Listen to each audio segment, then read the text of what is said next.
God, I hope not. That would stink if it was. That would be really funny. Hey everyone, Jesse Garcia, Shelby Block. We're here to give you a quick Greater Sacramento real estate market update. I'm sure we keep getting a lot of questions about our clients, our friends, our family, about where the real estate market is at, where it's going, what our opinion is. And obviously it's all speculative, because if we had a crystal ball, we probably wouldn't be doing this. No. Absolutely not. Yeah, we'd probably, we'd be on vacation doing something else. And so just a really quick overview. And I think if you want to jump in, you can chat and add comments, and we'll get back to it later if you're just commenting on the Facebook post as well. Or if you're even curious about just the value of your own home, or what it would sell for in this market. And we can definitely give you an easy home evaluation and work that up for you in the next 24 hours and get that to you pretty quickly. So we're going to go through just a few of the slides here, and what we're going to go through is a 15-year. You should be able to see the slide presentation here. What you're going to see is basically a 15-year span of the real estate market, and it's a 15-year glimpse from 2002 to 2017. And what's funny is a lot's changed. Right? A lot has changed in the real estate market, and you'll see here that a lot's changed and a lot hasn't really. The patterns are pretty relevant, I think. They show a lot on how we tend to see the market go up, go down, and it all, I think, follows itself.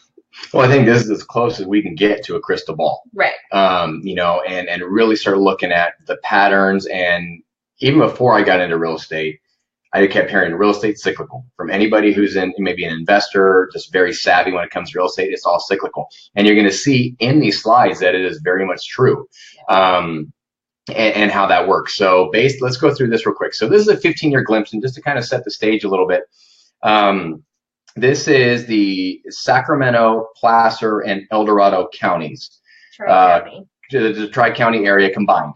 And you're going to see the data over the past 15 years. And we're going to start with this slide. This is for sale versus sold. So you're going to see the lighter green is for sale. The darker green is what's sold. The red line is pending, and the blue line is new listings. Now, right away, you're going to look at this and see a spike between 2004 and 2008. And you're going to see that nice little whoop. And if you remember back this far and you lived in the area, that was the market boom and the market crash. And the funny thing is, you look at this, the patterns, they're still there. Right. Same patterns, same cycles. And so we look at it and go, what's changed? And you're going to look at this and see, great, a whole bunch. The inventory was through the roof during 2004 and 2008, 2009.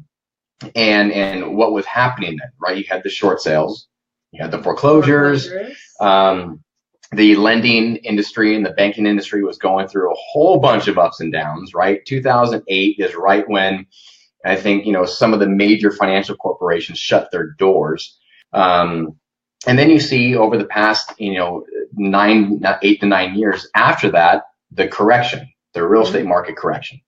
And you look at this and you see great number of homes for sale, sold, pending, new listings versus the time frame. The cycle's still the same. Right. Except right now we have crazy low interest rates. Exactly. Right. And we'll get into the pricing of homes and all that later. Let's just dive into that now. So, and if you have any questions about this, or you want copies of these slides, please just send us an email, or comment on the Facebook post. We'll give you all a 15-year high from a price per square foot. Now, again, this is the Tri-County area. Right. As a whole. And I think we're just below where prices were, back in. You can see that fluctuation back in 2000 and between 2004, 2006.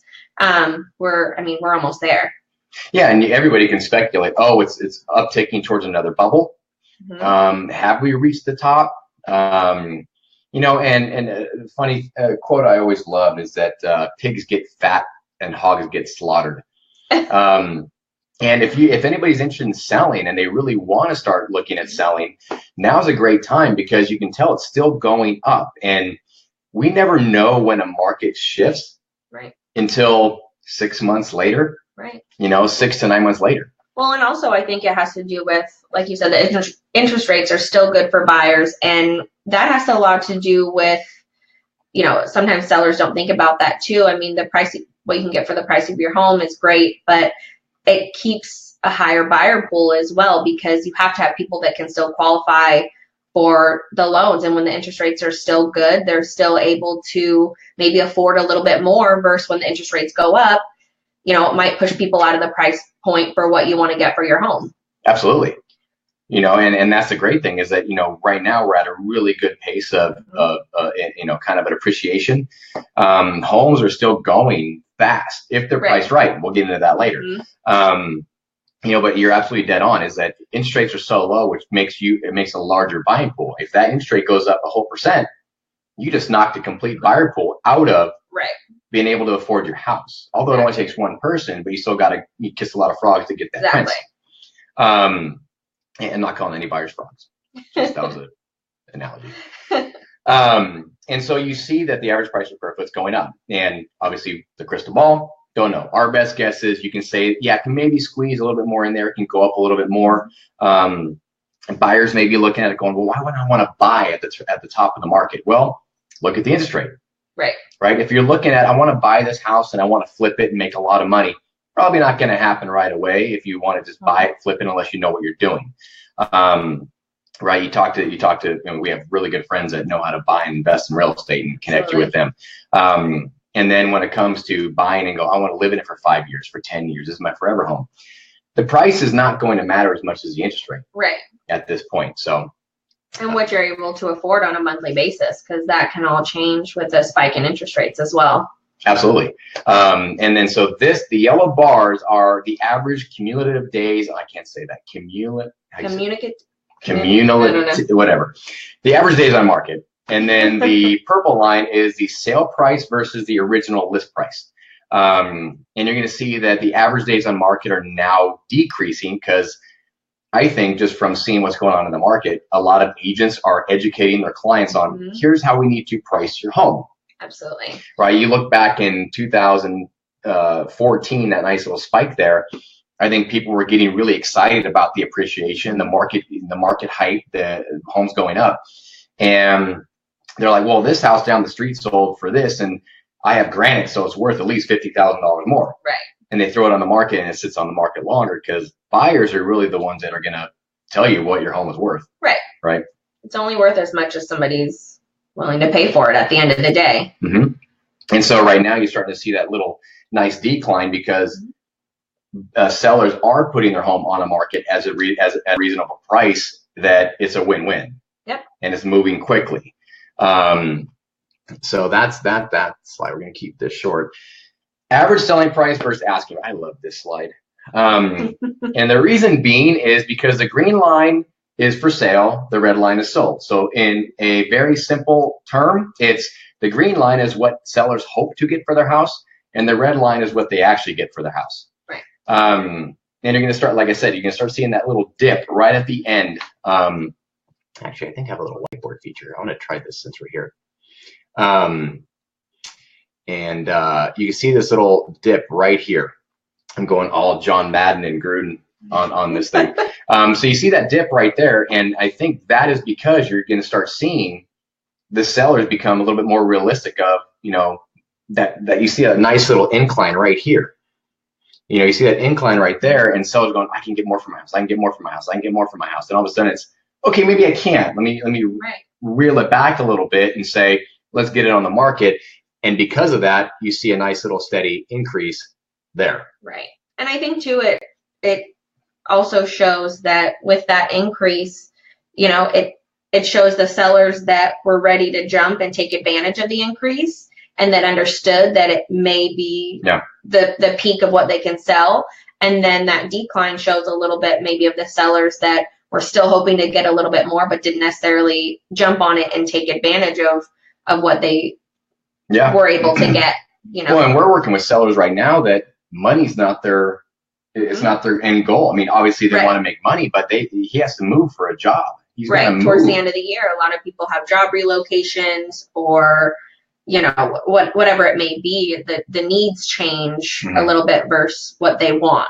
So. Yeah, and price could be negotiable. Maybe the seller needs a rent back to stay there a little bit longer while their new house is getting ready to close escrow, or that might take precedence over maybe an extra $5,000 or something that somebody's willing to throw at it. Exactly. And the big thing too is when it comes to a strategic standpoint, when you're working with, you know, us or say any realtor that you're working with now, is the strategy of pricing is most buyers are looking at homes online at about $10,000 to $25,000 increments. Right. They're going to look up to 300. They're going to look up to 325, up to 350, up to 400. And if someone's looking up to 400 and you go, I want to get 405 for my house. Right. You know, you just weeded out everybody searching up to 400,000. Right. So I just think there's more of a strategic standpoint, and it's like, right, you know, do you want your house to sit on the market for an extra month, which is what is your mortgage payment, versus just drop the price to where you need it to be to move it quickly. Exactly. But not give it away. Absolutely. And then months of inventory. Look at this. I mean, you were almost still, except for back in 2012, we're still at a close to 15-year low of inventory, right? Supply versus demand. So you would think that because supply is extremely low, demand is high, that homes are going to continue to increase in value. We're not seeing a massive spike. We are seeing that gradual appreciation. Yep. Something, I mean, just from a gut reaction, something's going to have to change soon, right? The inventory is going to go up. Prices are, you know, appreciation is going to flatten or start depreciating, or interest rates are going to go up. Yeah. I mean, it can't stay like this forever. The government won't allow it.